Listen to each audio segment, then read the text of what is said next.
We are here for the 13th Annual Agricultural Media Summit. We're down here in New Orleans, Louisiana. Our theme this year is Jazz It Up, and we are having some fun. And it is a group of members from the American Agricultural Editors Association, Livestock Publications Council, and then the ABM Agri Council. And all of these people represent magazines and companies from all across the country in all of agriculture, livestock magazines. We've got photographers here, editors, graphic designers, publishers. Then there's companies that are involved with our trade show, and those include big companies who have some product launches that they're going to do here, or they want to get their message out to the editors and just make some connections and start putting names with faces on for their publications and for the companies. I did a cheer with my staff, the ones who are here working it the other day, and I said the most important thing is when people walk up that you introduce yourself, you make a friendly connection. I've gone to a couple conventions this past year as a first-timer, and it's an awkward situation when you walk into a room or you walk into this lobby and you don't know anybody. Boy, you want someone to at least smile at you, and so I've got a great staff who's working on that, and it's a critical part of making this a very friendly atmosphere, because it's a little bit intimidating for somebody who hasn't been here before, and that's to any convention. But registration, that's the first people they're talking to, and so we've got to get it right the first time. There are a lot of moving parts to this thing. I mean, we've got everything from key, your hotel key is sponsored. Okay, that had to be ordered, a couple months ago. There's a lot of different things that go into this. The program has to get printed. There's just keeping track of all that and then making sure it all arrives. We have a very good structure, first of all, with our volunteers. We have a steering committee of 7 people, and they represent all of the 3 organizations, LPC, Ag Editors, and ABM. Those people make most of the decisions and work with the program and develop it, but then there's also paid staff that are involved, and I'm one of the paid staff, and then there's 2 others that work on this all year. So we do have the paid staff, but it's a huge volunteer project too, and we just work with them to keep them motivated to make us look good. This is a really, really friendly social group, and many of them get together only once a year, sometimes only twice a year at another convention.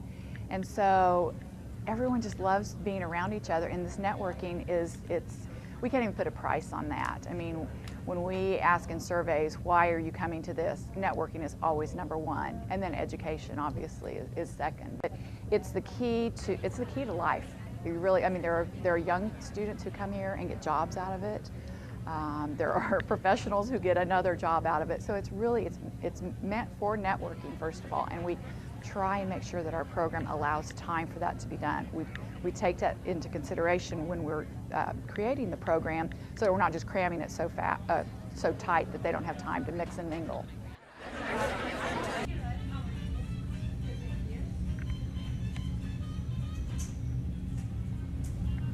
What the Info Expo is, it's a trade show of, again, it's companies that are trying to network with the editors and writers and freelancers. We also have some printers that are in there, so they're looking to get more business for their printing.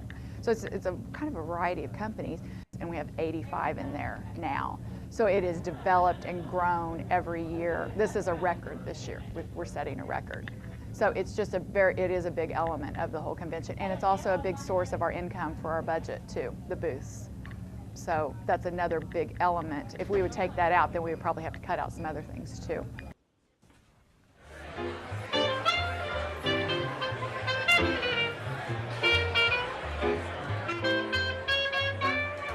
The sources of income are registrations, obviously. Sponsor dollars are critical.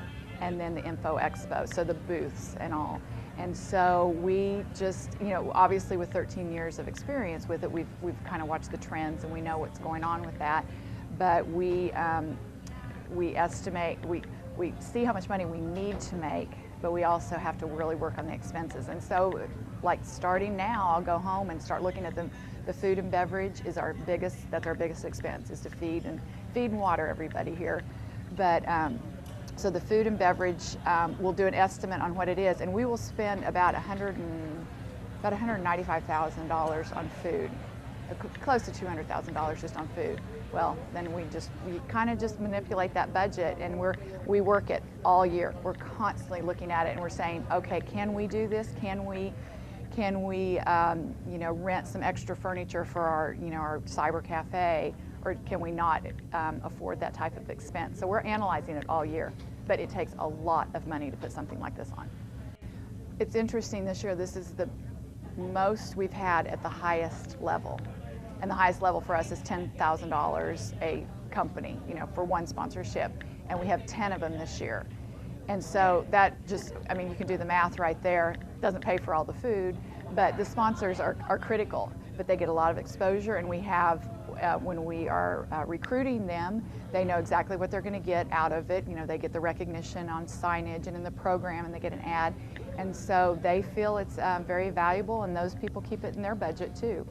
And these are big corporations that are able to afford that. People had so much fun last night, and now they're going to start talking about it all week. Gosh, how much fun that was. But I think to any event, it is so important to kick it off on a very positive, very upbeat, laid back. The worst thing we could do would be to have a big stuffy dinner last night, and it was a party atmosphere. You have good food, good music, and then everybody's excited to see each other, because a lot of times people are seeing each other for the first time at that event, and it's been a year since they've seen each other. So very critical part of a big event like this. We invest probably more in last night's party than in some of the other things, because we do feel like you've got to get people into a really positive, happy mode when they get here. As soon as this is over with, we're starting on next year. In fact, we're already promoting next year's here with some information for Albuquerque. So we literally wrap up with this, pay all the bills, and then start next year. So it's a year-long process, and in some cases it can be more than a year, because sometimes the program fills up for 1 year and we just save them from the next. So we're always looking ahead. The biggest reward is when we're done and we send that survey out, and then you get to see the comments that are, that really make you feel good, and just knowing that people are having a good time. To be an event planner, you must be extremely detailed. You have to be a detail-oriented person. You also have to be a timely person. You can't procrastinate. You cannot miss deadlines. You really have to have a pretty good discipline, a self-discipline. It's just basically expand your knowledge and try anything new, but it's the details. Learn as much as you can about everything. Know how to design something, know how to work in all the different computer programs. I use Excel an incredible amount. I also use InDesign. So know as many computer programs as you can get your hands on. Learn how to work a PC, learn how to work a Mac, learn how to set up a PowerPoint, know what an LCD projector is. Get any internship you can, and you might be the low man on the totem pole, but that's when, if you just watch and observe what's going on.